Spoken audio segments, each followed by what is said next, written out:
very special pleasure to introduce a person I just met today, but whose work I've known of for years. That is Kirk Savage from the University of Pittsburgh, where he's been a professor for some time.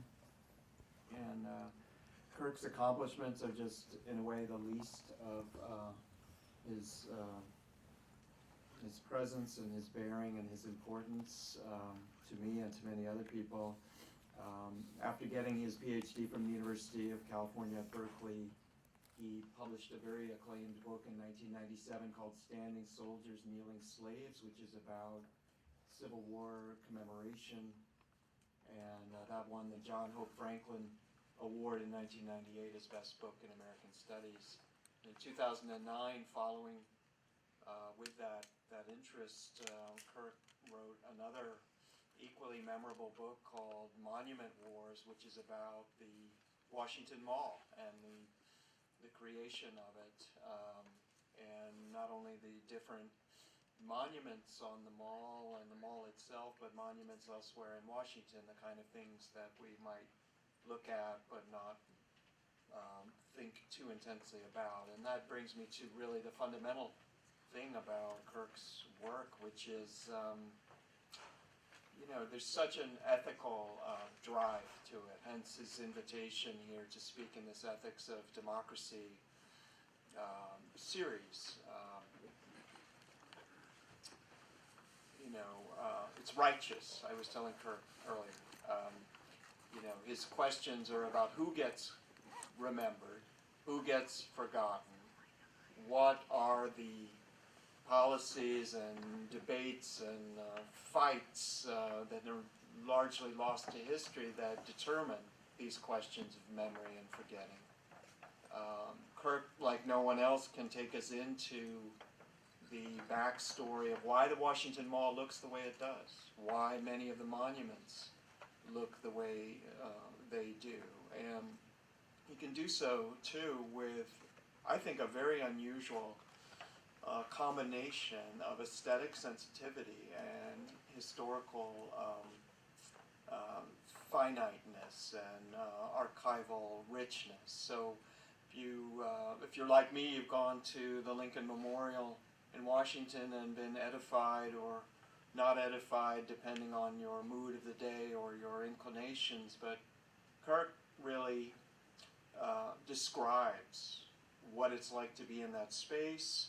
He makes it read richly as an aesthetic phenomenon to be there, and that is the case for many of the things he writes about, both the objects and memorials that are there now and also the things that are lost. And you would never know, I would never know, were ever there before. On the site of the present East building of the National Gallery in Washington, there were, beautiful red brick homes, things like that Kirk shows in his book, Monument Wars. And that again gives you a taste of what he's done, not only with respect to the Civil War, but also Washington and also Pittsburgh, where he teaches. And there's a beautiful piece he wrote about how the city's steel industry is to be commemorated in this era of what they call deindustrialization. And he takes us through expertly these three different memorials, one by Richard Serra called Carnegie, which is as you might imagine, is a kind of modernist abstraction that has to do with the corporate executive class in Pittsburgh and its own agendas for commemoration. Then another that tries to actually think about it from the steelworkers' point of view and rejects the heroic, ruddy bicepped, sledgehammer-wielding school of sculpture and goes for something a little bit more abstract, but nonetheless, in Kirk's estimation, is a kind of fateful forgetting of that which it would commemorate. And then last, and what he focuses on so beautifully, are the slag heaps in this once upon a time beautiful rustic stream there off the Monongahela called 9 Mile Run. And these slag heaps, slag being an byproduct of the steelmaking process, are an inadvertent but incredibly vivid memorial that he says amounts to like a real meditation on the past. Kirk's been, speaking of Pittsburgh, really thinking hard about Civil War cemeteries, and one in particular there, and that is the basis for his talk tonight. Without further ado, I give you Kirk Savage. Thank you.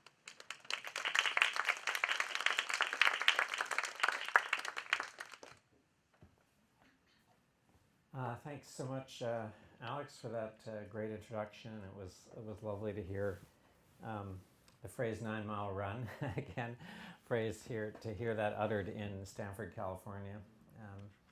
So a place that I have really come to love very much myself, and I actually live in the watershed of it. So, and as promised, this talk is going to have a lot to do with Pittsburgh, but I'm hoping that it will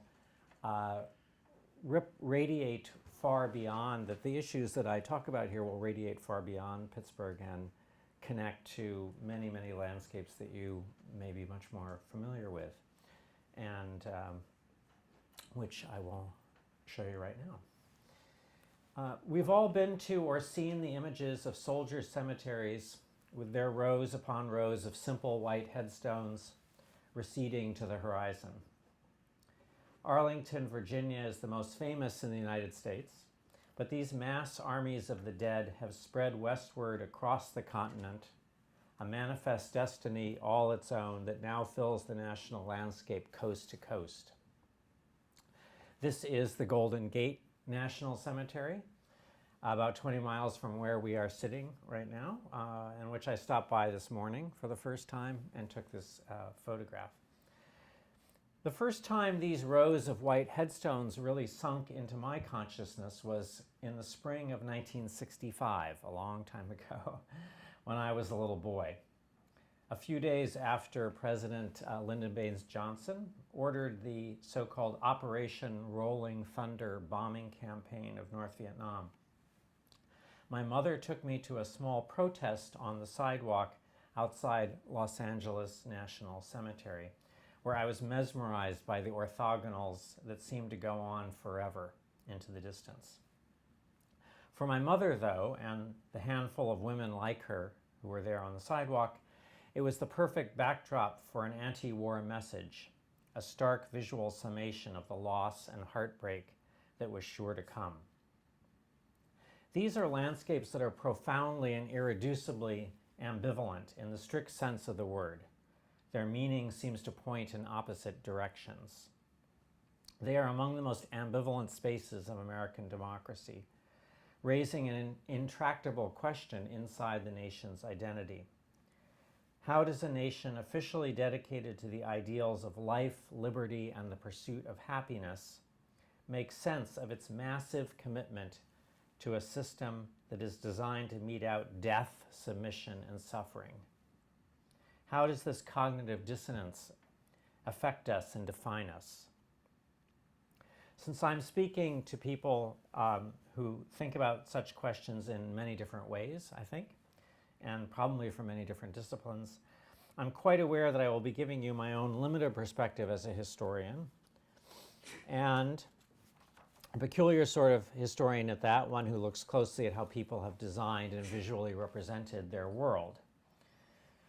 And my perspective may seem triply limiting because I will follow my own favorite path, which is to bore in on one particular landscape, in this case located, not surprisingly, in my adopted hometown of Pittsburgh, PA, not CA, where I will perform a sort of virtual archaeology, stripping away its historical layers and examining them one by one.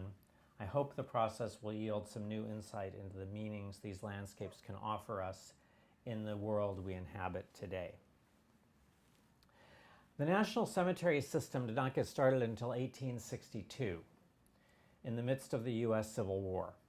Before then, the federal government took no responsibility for the graves of its soldier dead. The U.S. Army was a small, relatively weak organization a consequence of the Founding Fathers' fear of large standing armies. It's a point that is lost, I think, pretty much lost in present-day history. When the nation wanted to mobilize large numbers of men to fight the British or the Indians or the Mexicans, it had to rely on locally recruited militias of non-professional, untrained citizen soldiers, who were often lampooned like this, who were doing their patriotic duty for the nation, but without any sense of attachment to or identification with a national military organization. Tension between local military companies and the so-called regular army of the United States was routine. The men in the militias wanted to see themselves as free actors, while military service subordinated them and reduced them, many thought, to a state of slavery. Indeed, the root word of service is the Latin word servus, meaning slave, a point I'll return to later.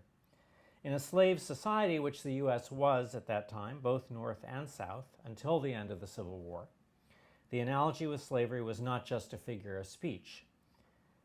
As a result of all these factors, there were no national veterans organizations at this time, aside from one elite hereditary organization of officers. There were no national reunions, no memorial days, no national soldier memorials, and hardly any local soldier memorials either, even to the Revolutionary War. The bodies of the war dead were widely scattered, retrieved by family members if they were lucky, and buried at home, but mostly left in unmarked graves, quickly lost to time. This was the situation. I'm sorry, this is, I was going to show you the connection between service and slavery made very clear here in this ancient Roman relief.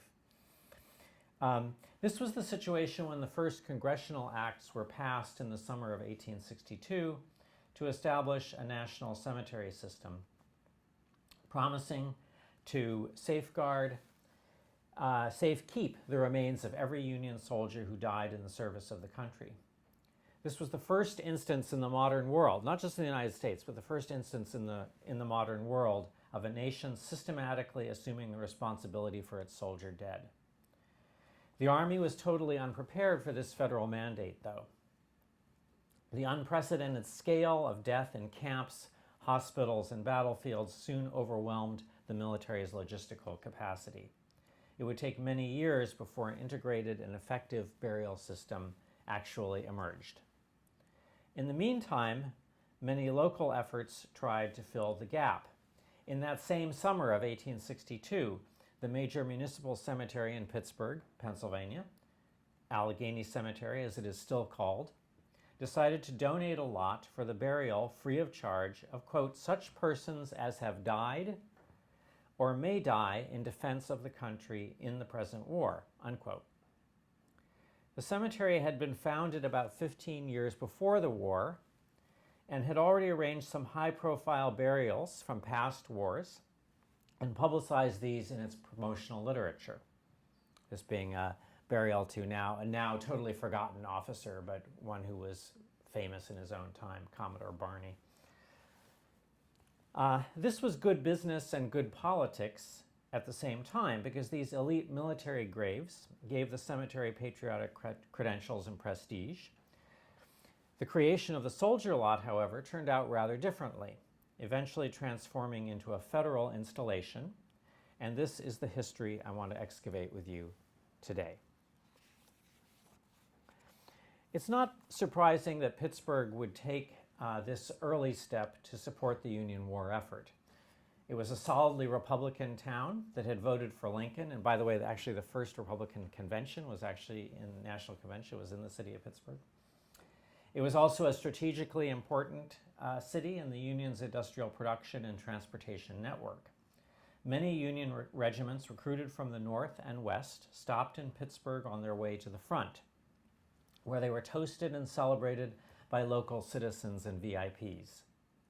The city was also the site of a major U.S. arsenal that manufactured much of the Union Army's ammunition. The cemetery, appropriately enough, was just down the street from the arsenal. The arsenal blew up in 1862, causing the largest civilian disaster in the war, north or south.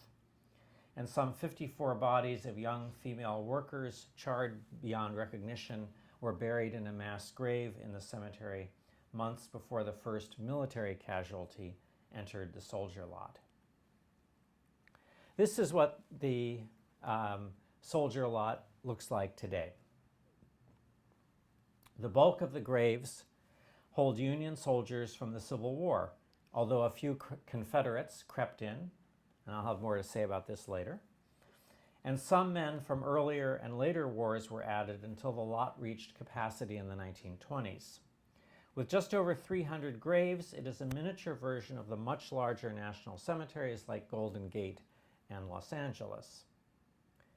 Unlike those all-military cemeteries, however, which are run by the Veterans Administration, this soldier lot in Pittsburgh is now an odd hybrid, a VA installation embedded within and maintained by a large, privately held burial ground, what is essentially a high Victorian landscape cemetery.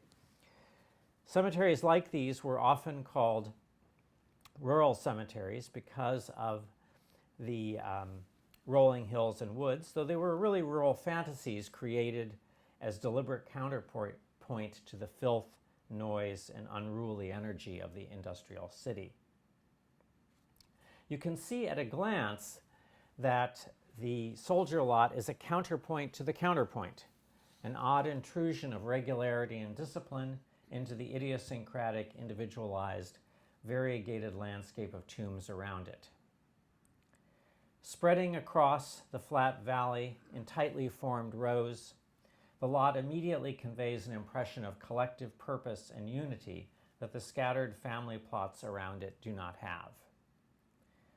Unlike those surrounding private tombs, which competed with one another for attention and prestige, and where money bought visibility and artistry, the gravestones in the soldier lot are uniform in scale and stone and have relatively minor variations in design and no distinction in rank. In the family plots, money would personalize and differentiate, while the soldier lot seems to present a radically egalitarian face to the world. Most of the gravestones are marked only with a name, and 14 don't even have names and are simply marked unknown. None have birth dates, none have causes of death. For most graves, there is no way even to distinguish one war from another, or to distinguish those who died in wartime from veterans who survived and died much later. I can tell you the difference between Vernon Johnston on the left, who died in a camp very early in the Civil War, and William Blakely on the right, who was a veteran of the Mexican-American War, only because I have dug into their histories, but the metadata on the gravestones is silent on these questions and these histories. Although the minimalist simplicity of the soldier lot as a mere list of names would seem to connect it to more contemporary works such as the Vietnam Veterans Memorial, designed by Maya Lin, the logic of the Vietnam Memorial is rather different because it is dedicated solely to the war dead, those who died during the war. Behind the simple presentation of names in the Vietnam Veterans Memorial is an elaborate apparatus of rules for what constitutes legitimate death as a result of wartime injury and disease. So, for example, Agent Orange deaths or suicides that happened later were excluded, and those names aren't on the wall. In the soldier lot, this is irrelevant. All that counts is the fact of service, not the circumstances of that service, or the cause for which the war was fought, or the life or death history of the individual. Moreover, in the Vietnam Veterans Memorial, the names are organized in panels and meant to read like pages in a book, an effect Lin deliberately strove to create. While the gravestones are self-contained, discrete objects that march side by side in rows, like soldiers in formation within a regiment. The perfect alignment of these rows the perfect alignments of these rows are the crowning achievements crowding achievement of the soldier lot, one that requires an amazing amount of ongoing work and maintenance. The geometry of alignment in the cemetery harkens back to the training manuals of 19th century battle tactics, although this is obviously lost on the typical 21st century visitor. These manuals presented incredibly minute instructions for how to discipline bodies so that they could step into precise lines, elbow to elbow, without turning their heads or shifting their shoulders. The diagrams representing these maneuvers look oddly like maps of soldier cemeteries. In the cemetery, the perfect alignments of gravestones imposed a military discipline on the underlying reality of bodies in decomposition, and that discipline extended to the ground and the stone as well, but not to the geese. And actually, the geese are out in Golden Gate Cemetery too. I think they're in every military cemetery in the country. The earth, which in a cemetery was usually mounded and uneven, had to be graded and leveled. To make a perfectly straight row required planarity, required flat planarity. The headstones had to be reset and cleaned and even replaced periodically in order to maintain their gleaming white color and their crisp legibility. The markers we see today in this photograph are the third or fourth generation of headstone, I'm actually not sure which, made in the same style as the originals. In recent years, the stones have been set into a margin of gravel so that they will settle evenly at the exact same height, and the grass and mowers will not stain or scrape them. Beyond and behind these very localized issues of design and maintenance, however, was a vast national system of labor and discipline that made this deceptively simple arrangement possible.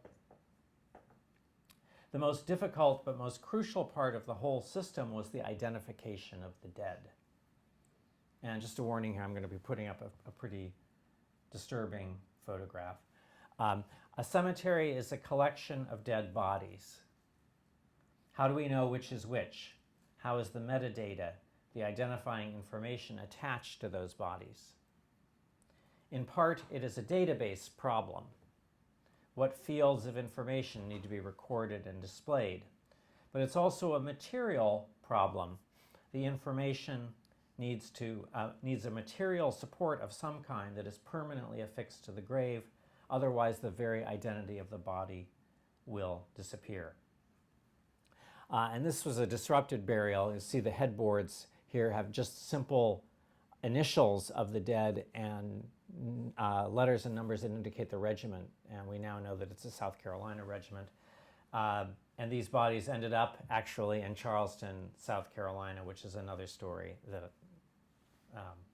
we'll have to wait for another day. Hundreds of thousands of soldiers had already gone missing in the Civil War, dumped in mass graves, or lost in the logistical chaos, or destroyed beyond physical recognition, like the young women who were buried in Albion Arsenal. And there were no dog tags either. There was no dog tag system at that time, which is another indication of how unprepared the Army was for this mandate of trying to identify bodies. The U.S. Army was under a lot of pressure not to lose any more bodies, and this meant that the ad hoc solutions it had been improvising during the war and during its immediate aftermath needed to be systematized. Therefore, just as the nation had needed a mass army of men disciplined to act in concert, the government in charge of burying those men needed a mass production of gravestones, a disciplining of a different kind. The old artisanal system of hand-carving gravestones in small shops would not do when literally hundreds of thousands of gravestones were needed across the national cemetery system. In the 1870s, a new mass production system had to be invented out of whole cloth, using sandblasting technology and child labor. Standardization and minimalism were necessary to make the new system work. The more data included on the gravestone, the more expensive and time-consuming its production would be. And so it literally had to be kept to a very, very few number of characters that were going to be sandblasted on the marble stone. The homilies and biographical details of family gravestones were totally out of the question. The metadata had to be pared down to the absolute minimum, a simple name and regiment if known. Egalitarianism resulted by necessity perhaps more than by design. In the Allegheny Cemetery soldier lot, the only disturbance to its overall effect is, oddly enough, the eroding Union War Memorial in the center. Even though the monument announces the lot's very reason for existence, it looks strangely alien amidst the dazzling white headstones that surround it. This monument was actually erected by a Ladies' Memorial Association in 1876, several years after the lot had mostly filled up.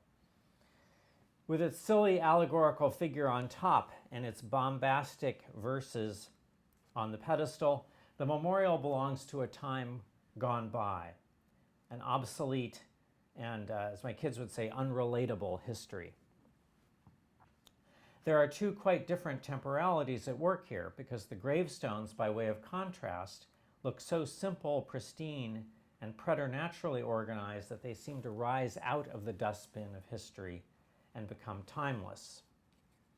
And there's actually a third temporality at play in the landscape, visible just a few yards away in a separate soldier lot.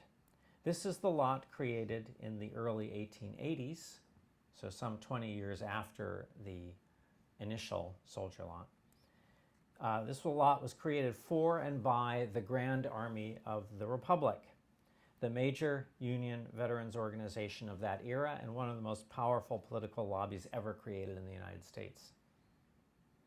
The GAR sponsored hundreds of posts across the country and was the original model for later veterans organizations like the VFW that still exist today. The GAR posts offered burial services, among other benefits, and created lots that closely mimicked the federal soldier lots of the National Cemetery System. In its heyday, the GAR lot in Allegheny Cemetery looked like this, a proud version of the federal lot next door. But after the GAR's membership died off and the organization went defunct in the mid-20th century, this lot fell on hard times. There was no money to maintain, much less replace, the gravestones, since the federal government had no responsibility for it. Eventually, the cemetery, Allegheny Cemetery, the cemetery managers, decided simply to push the worn and now illegible gravestones down into the turf, creating a kind of ghost cemetery. While the graves in the federal lot look almost magically untouched by time, the GAR lot has been so degraded by time that it has gone beyond obsolete. It's now a mere wreck, disappearing into the ground with the bodies it is supposed to commemorate. History has quite obviously marked the GAR lot in a destructive, even terrifying way. This once overwhelmingly powerful organization and the men who attached themselves to it are now discarded like paupers, seemingly of no value to today's society. The lot is a visual rebuke to the GAR's ideals and claims, a reminder, if we ever needed it, that all is vanity. To a lesser extent, the same can be said of the more slowly deteriorating and antiquated Union War Memorial inside the federal soldier lot. And yet the federal lot itself has a very different and surprising relation to history. Born of the great trauma of the Civil War, the soldier lot seems to transcend it. In its timelessness, the lot escapes history and enters a mythic realm, the realm of democracy with a capital D. This is the realm where we somehow feel in touch with universals, higher truths about democracy and the human sacrifice needed to maintain it, exalted notions like the price of freedom, a phrase that has become commonplace in the national memorial landscape, especially in Washington, D.C. Here it is, of course, at the World War II Memorial. The notion becomes even more resonant and mesmerizing, I believe, in a cemetery like the Allegheny Cemetery lot. But as I'm sure you've already guessed, I can't simply experience the soldier lot in thrall to its captivating presence. As a historian, I need to understand it. This soldier cemetery is more than just its mesmerizing rows of gravestones. To repeat, it is a collection of bodies that came from all different places, took many divergent paths, and somehow ended up in this one particular place, in one specially designed configuration. These bodies in this place they occupy deserve to be reinserted into history. Only by excavating the hidden pasts of the men buried there and of the landscape itself can we get beyond the mythic platitudes and begin to discover the important stories this soldier cemetery actually has to tell us. What I will try to perform for you in the remainder of this talk is quite literally a history from below, in search of the many different voices and meanings that are buried and repressed by the seductive order and unity that appears above ground. So let me start with a few words on method. The project of a history from below would be impossible, perhaps even inconceivable, without digital methods. To begin to assemble a picture of this collection of bodies, I created a primitive database to harvest and relate the data that could be found in other databases, both digital and analog. Census documents, muster rolls, death registers, countless other important military and civilian records, many of them indexed adequately enough to be mined digitally. And then two crucial analog records from Allegheny Cemetery itself. First, the Internment Register, which records each body when it comes into the cemetery. It gives the body a unique interment number and associates with it certain data fields like place of birth, cause of death, age, grave location, and so on. These fields actually changed over time to include new categories like race, for example, in the 20th century, which wasn't there in the 19th century ledgers. Second, the day books, which record the work performed each day by grave diggers and others, and the dollar cost for that work and its payment. The cemetery actually refused to let me touch or even see any of these old interment or day books. Fortunately, though, Family Search Library, the biggest genealogical repository ever devised, had microfilmed all the old Allegheny Cemetery books in 1980 and could ship the microfilm all the way to Pittsburgh, where I sat hunched over an antiquated microfilm reader for countless hours searching through 19th century script like this for the 300 men buried in the lot. It's important to give you some idea of the long chains of labor involved in recuperating history from below, so that you are aware not only of the cost involved, but also of the potential for error and breakdown at so many points in the process. It was possible to lose bodies and identities, for instance, simply by mistranscribing a single letter in someone's last name. To give you one case, Easy Hall in one register became Easy Hale in another. While this non-person became immortalized on a marble gravestone at grave number 154 in the soldier lot for over a century, Eugene Zebulon Hall was lost to his family and their descendants until one of them finally discovered the mistake a few years ago and actually replaced the gravestone with a newer version. This kind of mix-up is hardly surprising if you consider for a moment the various armies, literal and figural, involved in moving, tracking, and recording the dead. So there were the people who handled the bodies and transported them to the cemetery. Sometimes they were soldiers themselves from Albion Arsenal. Sometimes they were undertakers contracted by the local military depot. The cemetery personnel who met them at the gate and recorded their information into the daybook. The laborers who wheeled the bodies for a half mile or more up into the cemetery and dug the graves. The clerks in the back office who pored over the daybook the next day and transferred the information into the structured format of the Internment Register. the Army officers from Albion Arsenal down the street, and sometimes all the way from Washington, D.C., who pored over these registers in the cemetery office to update their own registers. The photographer contracted from Utah who came decades later and microfilmed the old books. The researcher who several decades later sat over the microfilm machine and transcribed the script. The spreadsheet is an idealized superstructure built on top of this long and messy process, much like the soldier lot itself. I'll be paying special attention to those moments when the spreadsheet broke down, because in such moments we usually learn the most. As it turned out, the spreadsheet broke down almost as soon as I got started with it. As you can see in the lot itself, the gravestones are numbered. The numbering system immediately distinguishes the soldier graves from the private plots surrounding them and reinforces the soldiers' collectivity. They literally belong to an arithmetical sequence and to what we would call a database, what they would call in the 19th century a register. The number on the gravestone corresponded to the number on the military's register of burials for the soldier lot. This register was kept and maintained by the War Department's quartermaster office in Washington. For those of you who don't know, the quartermaster was the military's huge bureaucracy in charge of everything logistical. So that included feeding, clothing, arming, and burying the troops.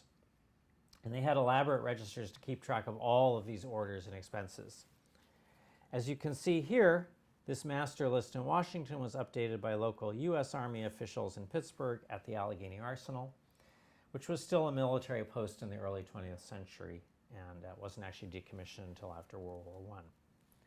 The first puzzle emerged with graves number 1 to 26, presumably the very first soldiers to be buried in the soldier lot.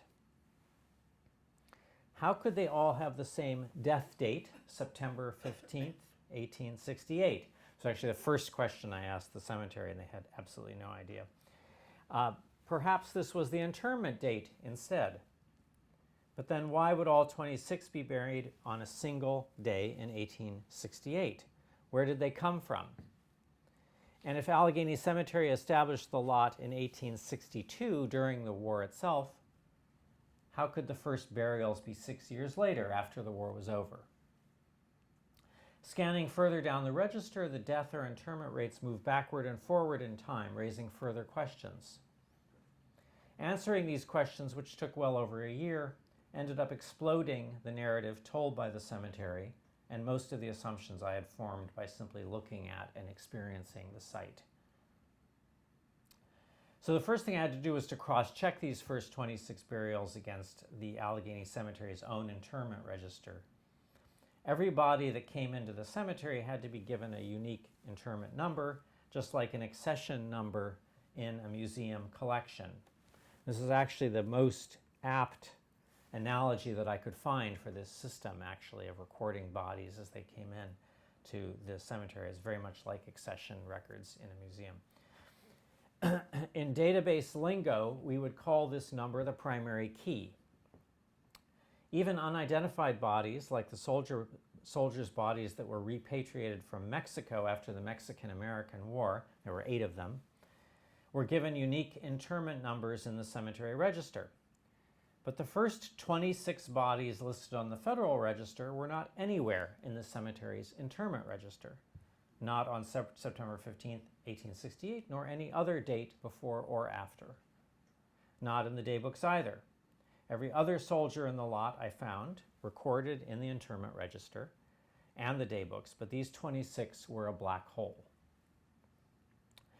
Eventually, sleuthing through other online databases began to reveal an unexpected and disturbing narrative.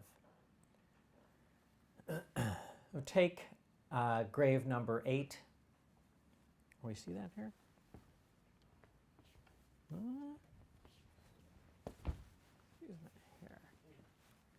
Ah, there we go. Great. Take grave number 8, M. Beck. He showed up on the Army's master death register from all the local, that was the database that was compiled by Army clerks in Washington, from all the local reports of soldier deaths coming from anywhere in the country. These were deaths reported at Confederate prison camps like the notorious Andersonville in Georgia, or in Army hospitals, or on the battlefield. So this is the original. These are the original death registers that are now actually available on Ancestry.com. They were organized by the state from which the dead were recruited, then by the first initial of the last name, then by the month of death. M. Beck showed up in the Pennsylvania section under the letter B in March of 1864. Michael Beck, a recruit in the 2nd Pennsylvania Cavalry, who died on the 16th of March in a place called Camp Copeland in Braddock's Field, just outside Pittsburgh. And that's actually about 3 miles from where I live.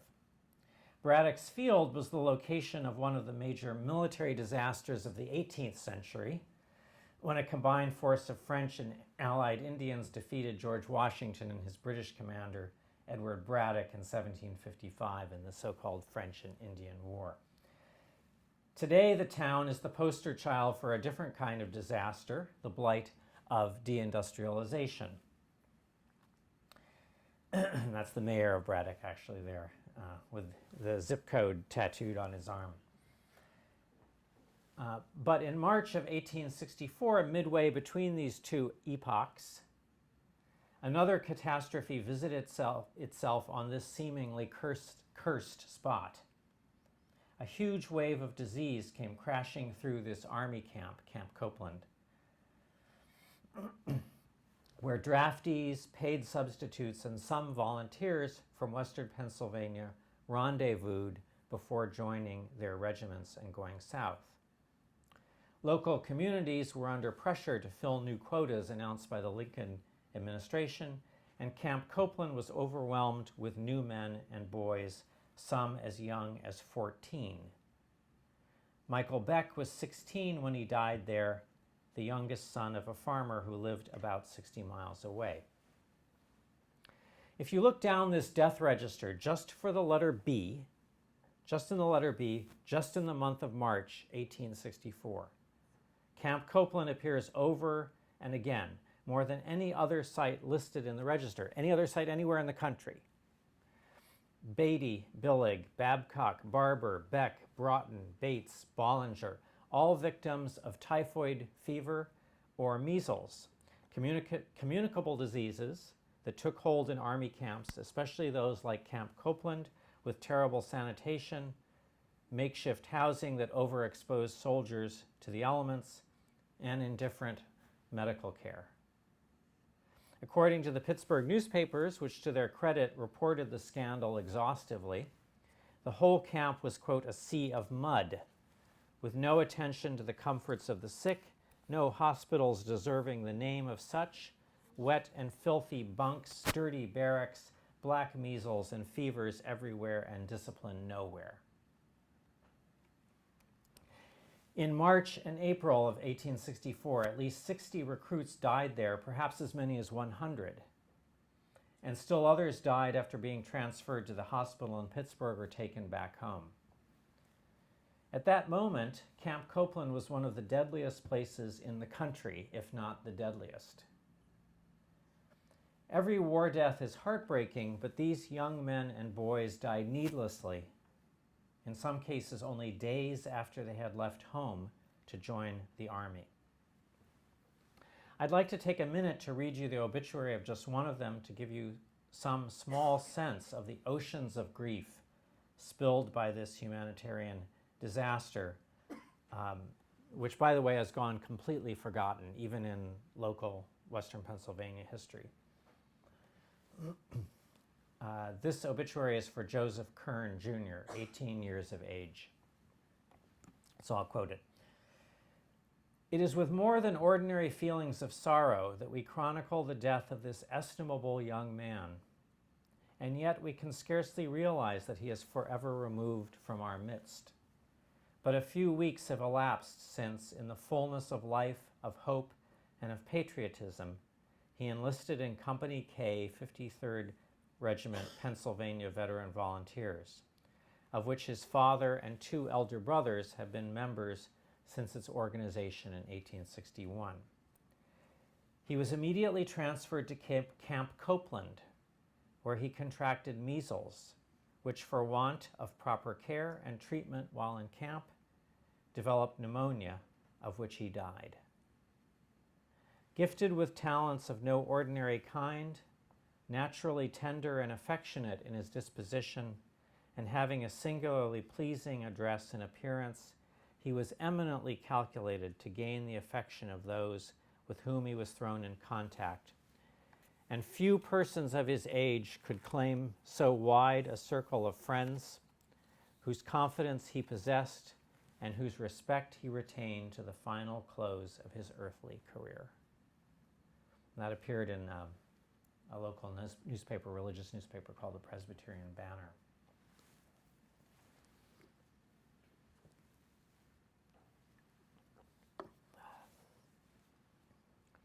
Joseph Kern was lucky in one respect, though. He died and was buried among his family. Not so for most others who became mortally ill at Camp Copeland. While the bodies piled up there, many were buried hastily in an old burial ground nearby. And incredibly, to add to their misfortune, at least a third of them, perhaps more, lost their identification. According to a letter in the National Archives in Washington, 4 years after the epidemic, there were 35 graves still left in the burial ground in Braddock, of which 11 were unmarked and unknown. The cemetery was, quote, kept in bad order and was nothing more than a common, in other words, an empty field.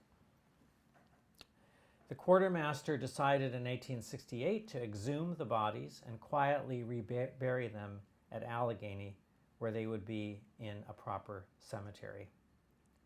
In the process of transferring the remains, the 35 graves shrunk to 26, the 26 that I started with, my black hole, of which 7 were unknown. Where I had started with a black hole, I now had located the founding collection of the federal soldier lot in Allegheny Cemetery. A group of men who died of bureaucratic incompetence and callousness, and whose remains were treated with so little care that nearly half of them were lost. This was not at all what I had expected to find, and the ramifications of this finding changed the entire narrative of the soldier lot. The local cemetery managers had insisted to me that the federal soldier lot we see today was the same piece of ground the cemetery had set aside all the way back in 1862. But now it became clear that the story was much more complicated.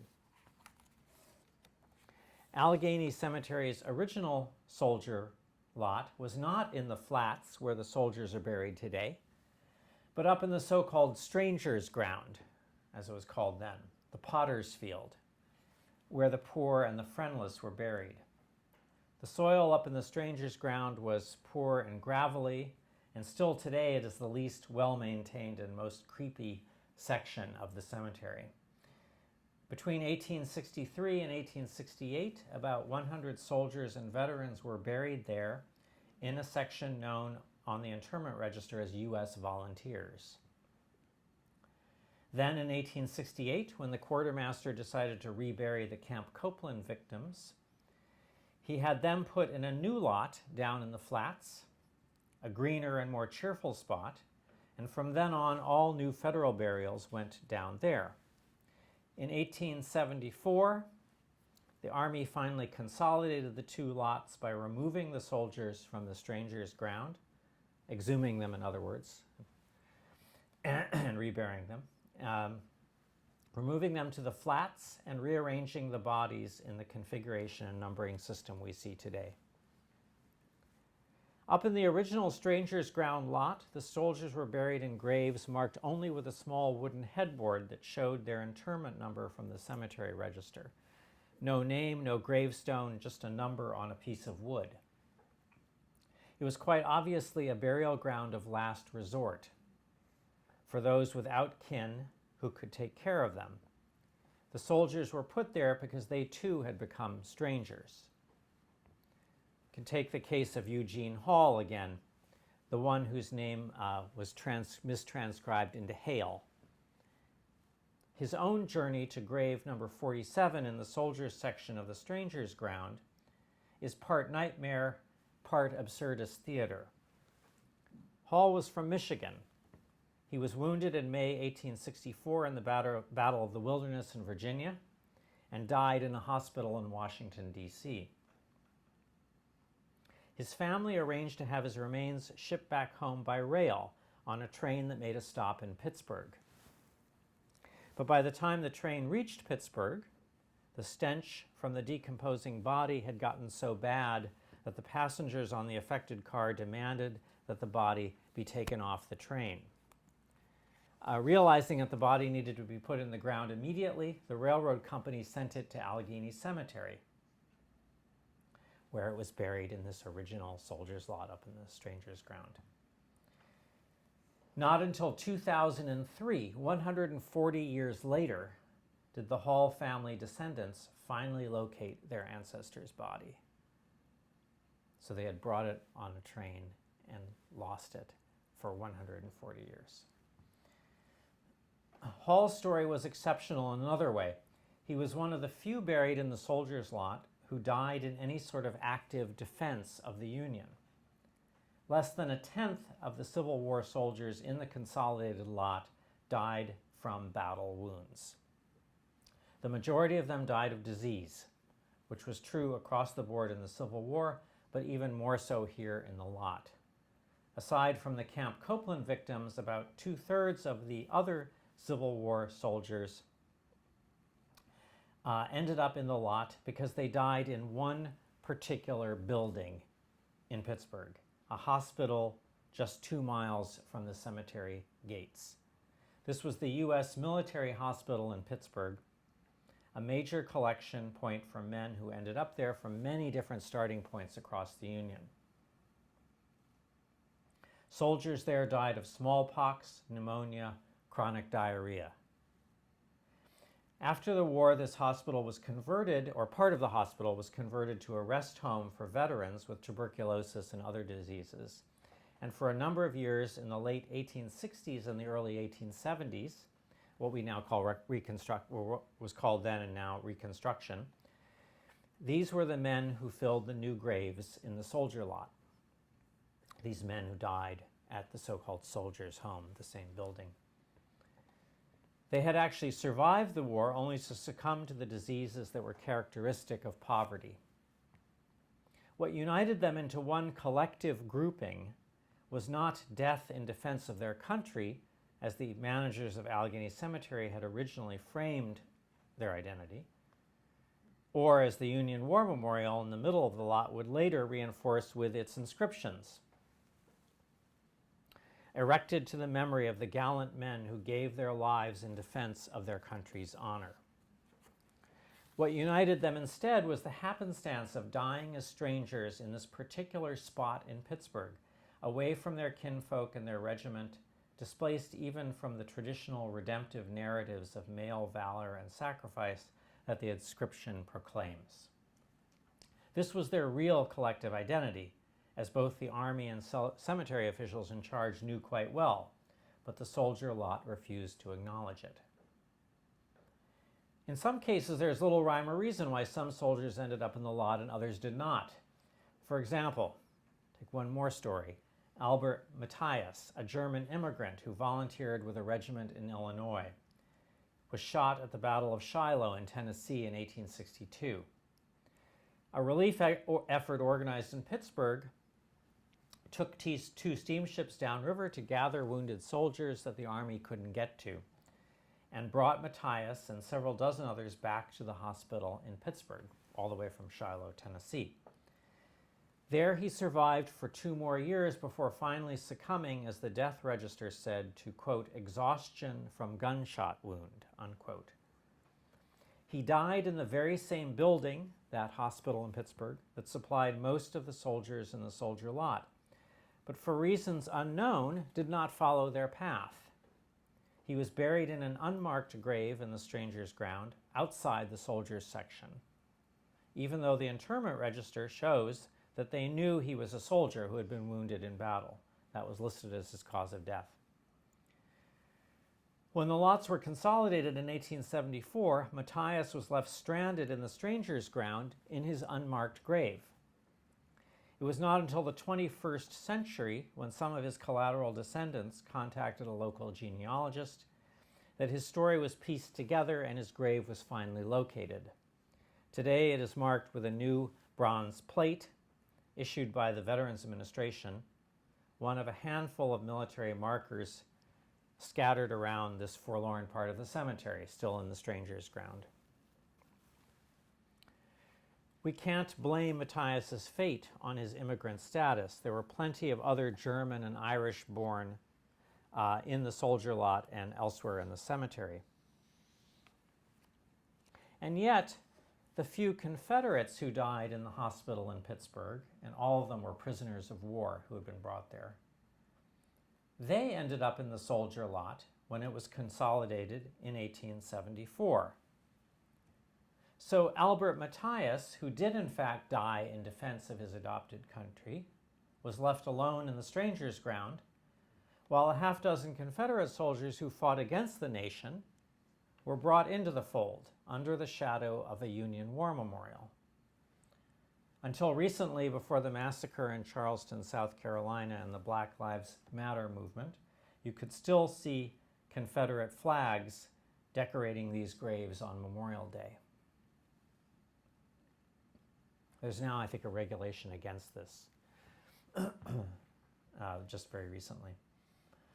The presence of the Confederates is all the more striking given that, as far as I can tell, not a single African American soldier from the Civil War can be found in the soldier lot. The Army was, of course, segregated at that time, and so were the hospitals and the soldier cemeteries. Arlington, for example, had separate sections for white and black troops. I suspect that the soldier lot in Allegheny was too small to create the necessary racial divisions, and that any black soldiers who died in the local hospital must have been sent elsewhere. It is also possible that the so-called colored troops never got to the hospital in the first place, but may have been relegated to a second-class facility, and I just haven't been able to determine this so far. It wasn't until 1922, when the lot was almost full, that the first colored troops, World War I veterans, came to be buried there.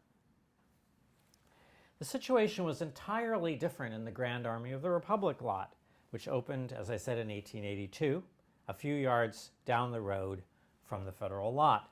Nearly 20% of the men buried there came from colored troop regiments, even though most of them belonged, and even though most of them belonged to segregated veteran posts too, they were not segregated in death. The GAR based its formidable political power on its moral authority, on the claim that its men had changed the world, had rid the country of slavery, and had thereby brought the nation's practices more in line with its revolutionary ideals. They chose to be buried among their comrades, to solidify their identity in death, in a setting where the social and cultural distinctions of color that still persisted in the nation would finally disappear in the fraternity of the burial ground. Today, this ardent identification with the cause may seem actually alien.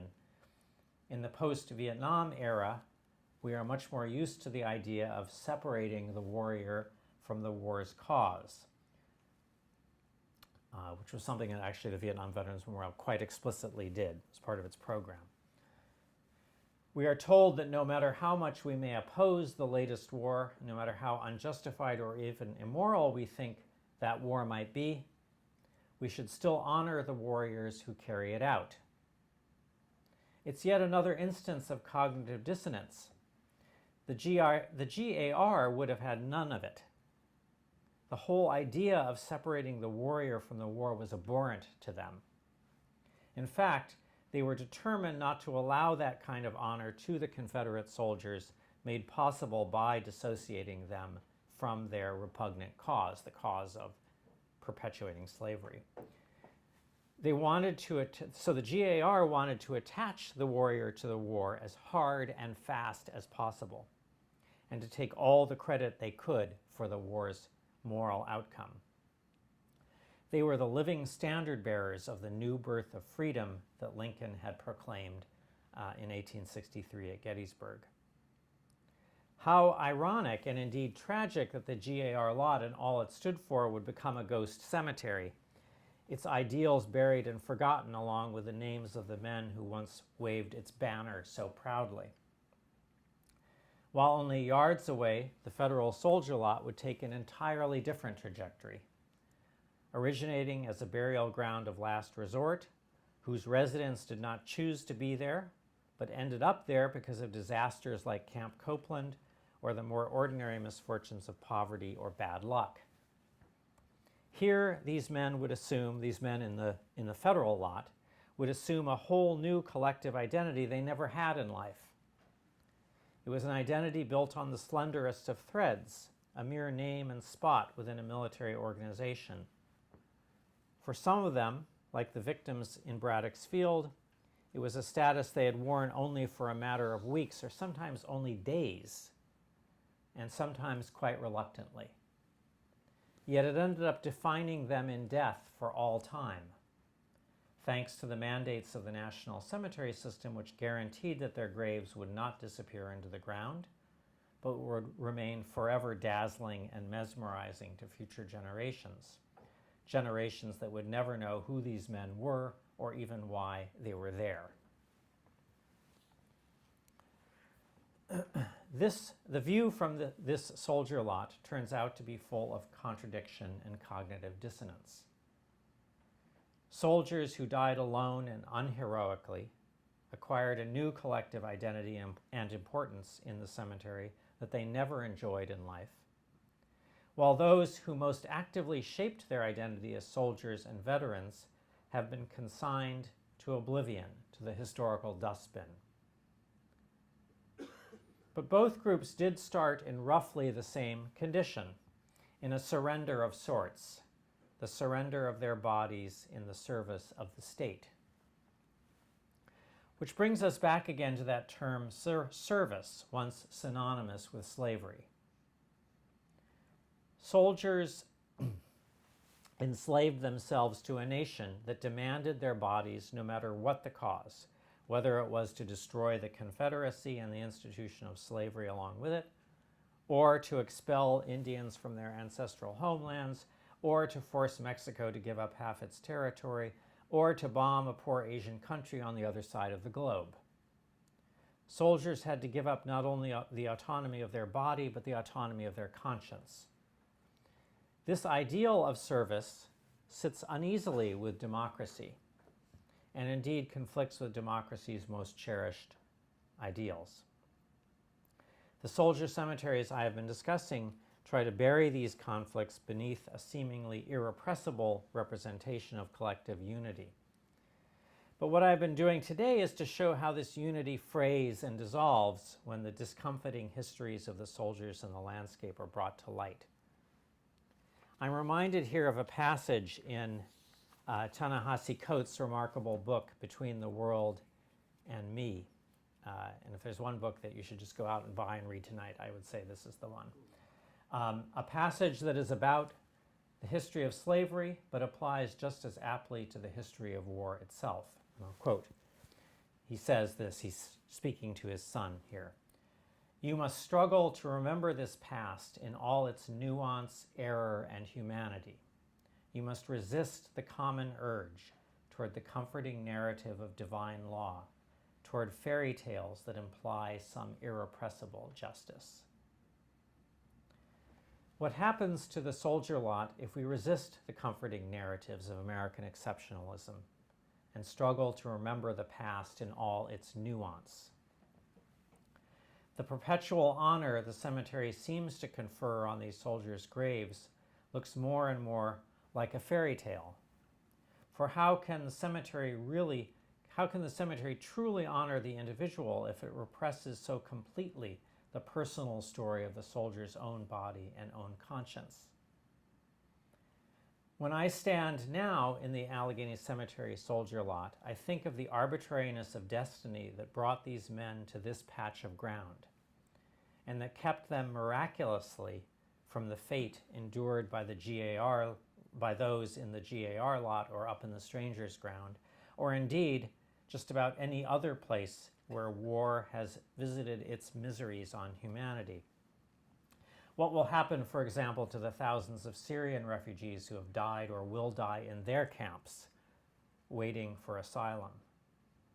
How long will these graves in Sicily, as it turns out here, last before the identifying data is lost forever and their bodies vanish?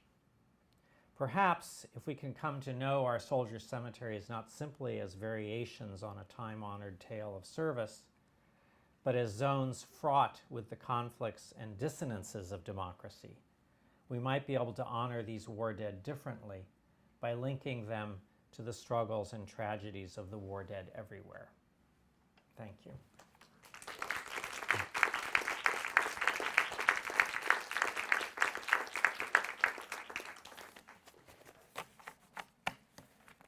Do we do questions? If you would like. I'm happy to take questions or comments or criticisms. Yes, in the front.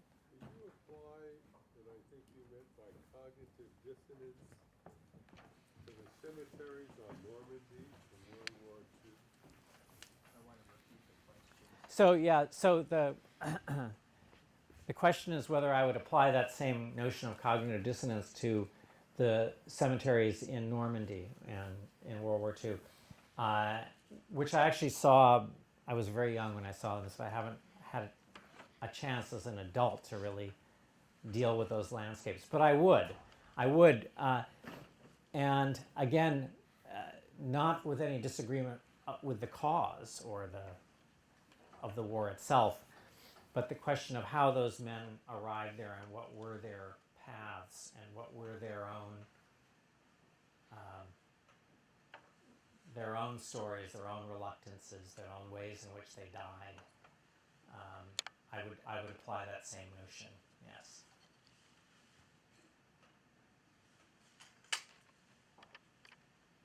Okay, we've got two hands right here. Go with you in front and then you behind, right? What leads a fellow to investigate graves and fields? There are plenty of them. When did you recognize that this is a fascination? So the question is why? What leads me to do this kind of work? Which is a good question. It is, and I do have to say that this was a difficult talk for me to write. It's a depressing, in many ways, a depressing story. And there are times when I get overwhelmed by it and just simply had to stop before I could pick it up again. Why am I driven, like an obsession, to look at these landscapes? Well, it's partly my larger project is always to try to uncover, in a way, the hidden history that is repressed by these memorial landscapes. And I started with the idea of really actually trying to honor the men that were there by actually understanding who they were and why they got there. I started spending a lot of time in cemeteries actually after I almost died. And I was on medical leave and drove around Western Pennsylvania looking at cemeteries of all different kinds, and particularly war cemeteries. And so I had done a lot of work previously on war memorials, in urban spaces, in towns, and thought about battlefields to some extent. But I hadn't really gone out and seen the ways in which all these landscapes around the country are marked by the war dead. And I think I was compelled to do that because of my own personal experience. But also this larger concern to make this visible, what is forgotten. And then behind you, that was right. This question sounds much less meaningful, but I wondered about your choice to use language that I think we identify with our current information and computer age to a century Right. the idea of metadata, Yeah. of databases, and it's in your writing as well. And it fits, but I would like to hear more about why you've chosen to do that. Yeah. So I. Repeat the question. The question has to do with why I use sort of the language of digital humanities and metadata and terms like that to talk about 19th century phenomena, 19th century collections, archives, cemeteries, landscapes. I began doing that because I started this as a kind of digital humanities project. I think every digital humanities project is an aborted project. I mean, they're also gigantic. They overwhelm themselves. But I started with this notion that there are only 300 graves here, and so I can actually create a database. It's not like I have 3,000 to deal with. And I found that the question of metadata and the term of metadata led me to think about the landscape in a fundamentally different way. So it was a tool. It seems anachronistic, but any analytical tool that we use is anachronistic if it didn't exist at that period of time, whether it's psychoanalysis or whatever it happens to be.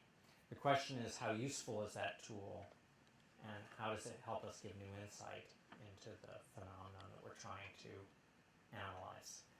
And I found it actually was extremely useful in this case in thinking about what a cemetery was and what a grave is.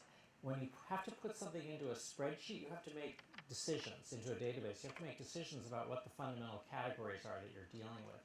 So some of the stuff that I didn't talk about today, even what is a grave? I mean, that in some cases there were bodies put into the graves in this soldier lot here, and then removed because a family member came. There were about 11 bodies where family members actually found the bodies in the lot and said, we don't want them there in this pauper cemetery.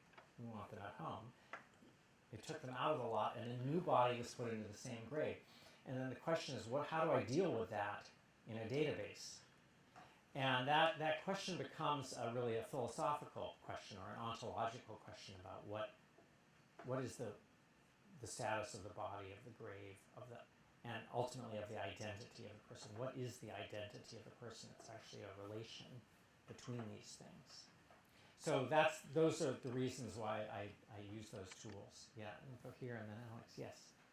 So I'm wondering if the way we celebrate military dead contributes to some kind of a militaristic mindset. You can look also at the way we almost celebrate the military, even when we are living. And we are part of many public functions. We always talk about the military.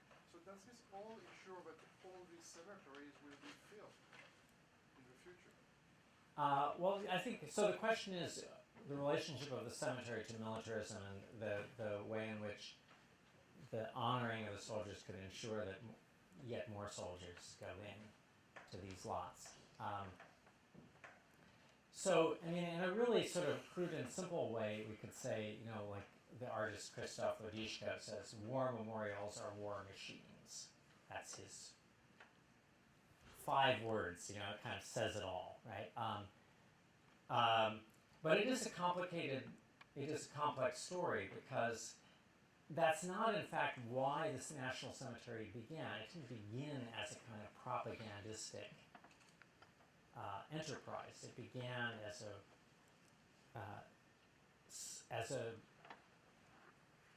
way to actually try to assume responsibility for the dead. It was kind of an expanded notion of what the federal state, what the responsibilities of a nation are to the men who have sacrificed themselves for it. Right? But what has happened, I think, particularly in the last several decades, with this kind of notion of separating the warrior from the war, has been that, and it started here in the cemeteries as well, but it's accelerated, I think, is this idea that what they have transformed into through the celebration of the ideal of service is the idea that all of the America's military adventures are part of the history of American exceptionalism, are part of the history of the progress of our country. And this is what I find deeply disturbing. You can see that changing, for example, to the Vietnam Veterans Memorial, the difference between the memorial itself and the so-called education center that will probably never be built, but it's actively being fundraised for, where the idea is actually to put the war dead from Vietnam into a larger narrative of service from, as they say, from Bunker Hill to Baghdad. Now that was not the idea of the Vietnam Veterans Memorial at all when it was erected. So it's that ideal of service that I think I want to really interrogate here, which I think is at the heart of the equation that you're talking about. You could imagine that we do the same thing for teachers. They serve our country. Why Sure. do we put the military above teachers? Or any number of other groups, yeah, right. The argument always is that these are the men who put their lives on the line. Now, we know sometimes teachers are doing that too nowadays. Anyway, so, yeah, Alex. Yes, so two questions. One is, have you been to the site of Camp Copeland? Have you been able to identify that? And if so, how would that affect your work, or would it? That's my first question. And my second question is about the 54 young women who died and were burned and exploded beyond recognition at the ammunition factory. And if there's any, what are your thoughts about commemorating them, or even discovering, say, the identity of a single one of them? Yeah, so the two questions. One is about where have I been to the site of Camp Copeland today? Yeah, the answer is yes. I'll say a little bit more. And the other question is about that Arsenal disaster and the 54 women who were buried there, and how has that been marked? So first to Camp Copeland. So these are two very, very different cases in a way, because the Arsenal disaster is very well remembered in local history, and there is a monument to those victims. Camp Copeland, which actually had more victims than the Arsenal disaster, is totally forgotten, totally unmarked. So I have been out there. It's right across the street from the last surviving steel plant in Pittsburgh that's still operating at part capacity. In the town of Braddock, the town of Braddock is almost a ghost town now, and most of its population has disappeared, and much of its building stock has literally fallen down, tumbled into the ground. But I have found what I believe to be the site of the camp, as well as the cemetery where the dead were buried, but it's completely unmarked. And so I haven't. I was going to show photographs, but I have to do a little more geo-locating to make sure that I'm on exactly the right spot. But this would be something I would actually be interested in creating some kind of memorial in that landscape, even if it was very modest. The Allegheny Arsenal, on the other hand, was something that was very much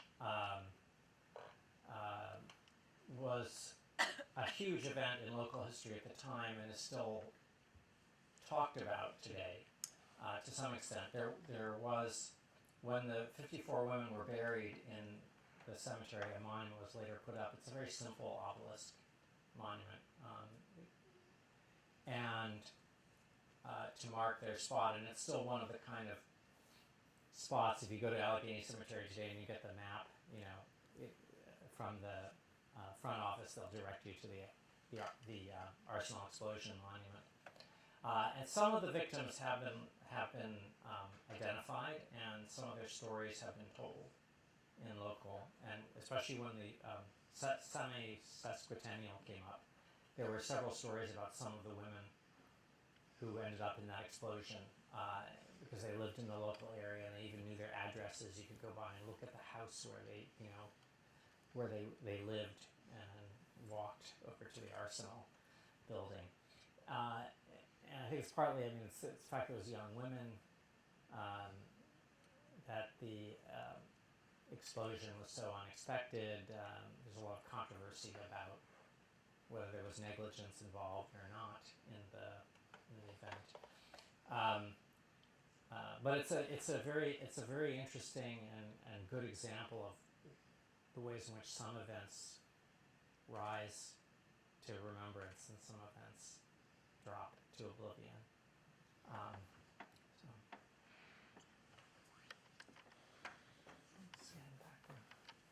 You talked about two things that I'm trying to connect in my mind. One of them was that the root word for service refers back to slavery. Mm-hmm. And the other was a quick quote, I think I got it right, where you suggested that a lot of these people at these grave sites are military personnel who have sacrificed themselves. When I put those two together, the idea of slavery and how they die, wouldn't it be better to say who have been sacrificed? Yes, well, that's very much so. I mean, a lot of these men, like the men at Camp Copeland, were not expecting to make the ultimate sacrifice at Camp Copeland 1 week after they had joined the army. And so, yes, they were very much sacrificed by a large bureaucracy that really, I think, ultimately saw them as expendable. Did not take the time and effort and care to create the conditions that would have allowed them to survive in that place.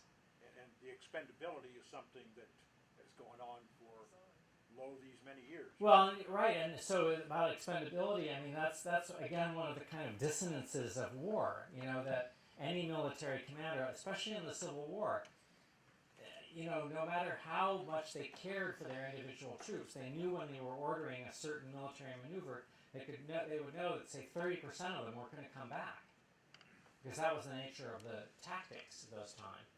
There were just a certain number of men who were just taking fire.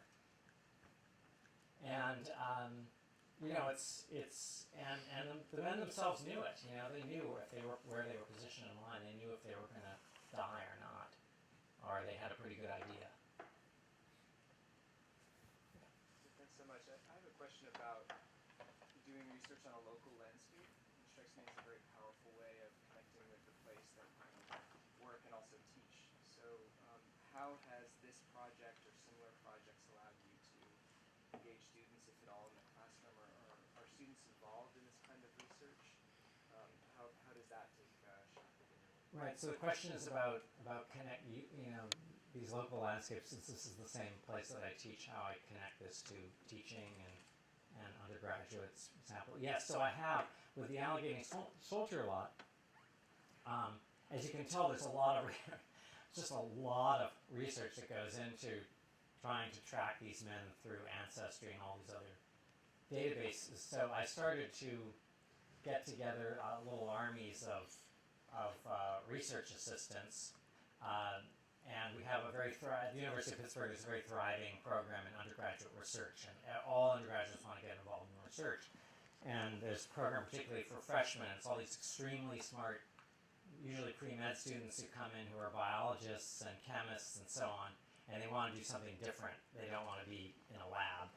They don't want to be doing research. Some of them do, but some of them don't. And so at one point I had a team of 5 biologists who were searching for these men in various databases. And we, of course, went down to the cemetery. I've taken every kind of group, faculty, graduate students, undergraduates, do this cemetery, partly because I'm interested in their reactions also, and I want to hear from them. So it's really wonderful to be able to do that and use that landscape. I also have a lot of really interesting public monuments right within a block of my office, so I can go out on field, 3-minute field trips. And I think it's extremely powerful because first of all, to get them to get out of the classroom, but also to get them engaged with things that they had never looked at before. And so they may have walked by them or passed by them or even been in the cemetery but never noticed this lot before. And so it opens their eyes. I mean, they see that the world is full of these things that, with a different perspective and a different set of tools, you can really learn a lot about.